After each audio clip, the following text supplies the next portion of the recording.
नमस्कार माऊली. चला ज्ञानेश्वरीच्या सहवासात. ज्ञानेश्वरी अध्याय 3 मधील 134 ते 137 या ओव्यांच्या सहवासात आपण जाऊ.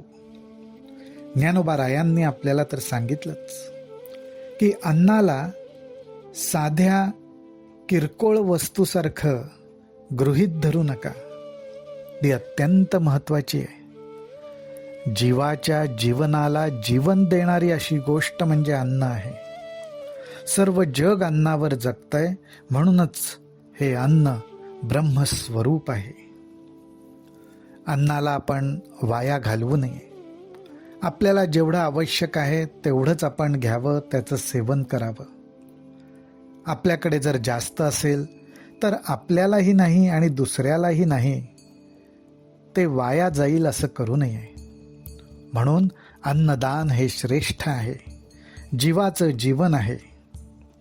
आज ज्ञानोबाराय आपल्याला या अन्नाबद्दल, ब्रह्मस्वरूप असलेल्या अन्नाबद्दल सांगतायत, विशेष करून सांगतायत, आणि तो क्रम सुद्धा लक्षात घेण्यासारखा आहे.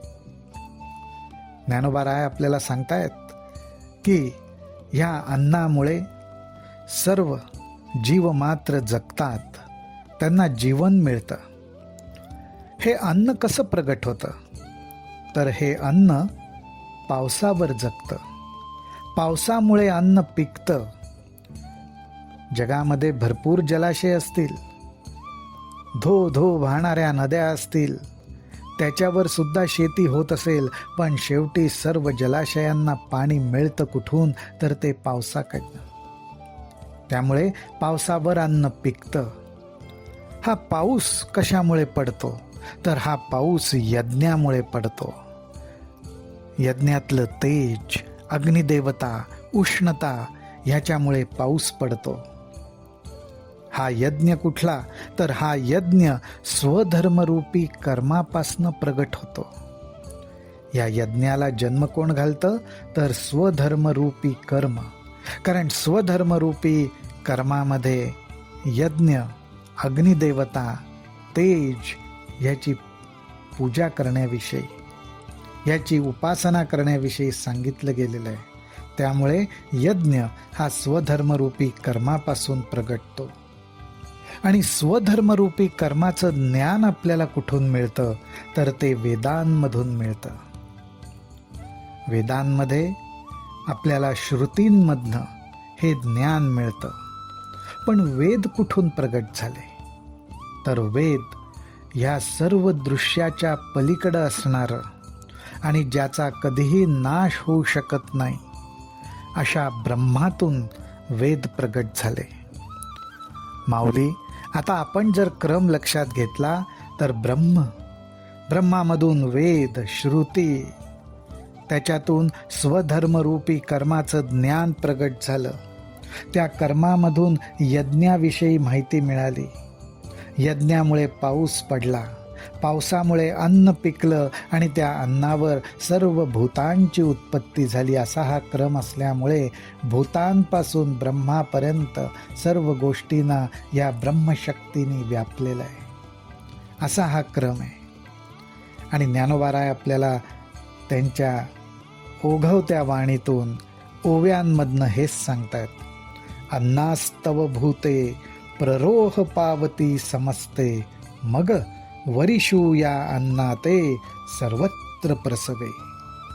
या अन्नामुळे जीव जगतात, उत्पन्न होतात, आणि हा पाऊस सर्व अन्नाला पिकवतो, सर्व अन्नाला जन्माला घालतो. तया पर्जन्या यज्ञी जन्म, यज्ञाते प्रगटी कर्म, कर्मासी आदि ब्रह्म वेदरूप. हा तो क्रम आहे.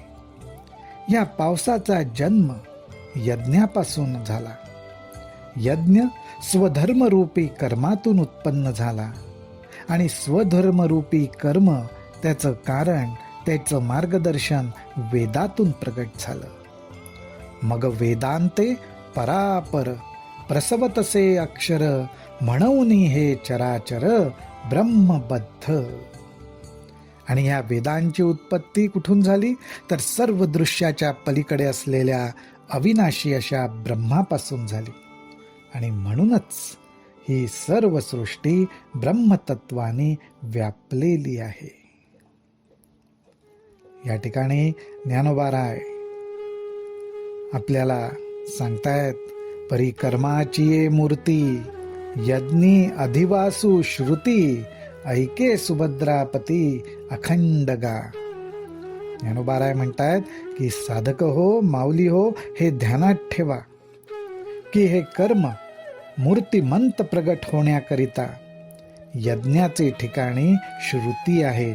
म्हणजेच याचा अर्थ असा की यज्ञादी कर्म, स्वधर्मरूपी यज्ञादी कर्म कशी करायची हे श्रुतींमध्ये सांगितलेलं आहे.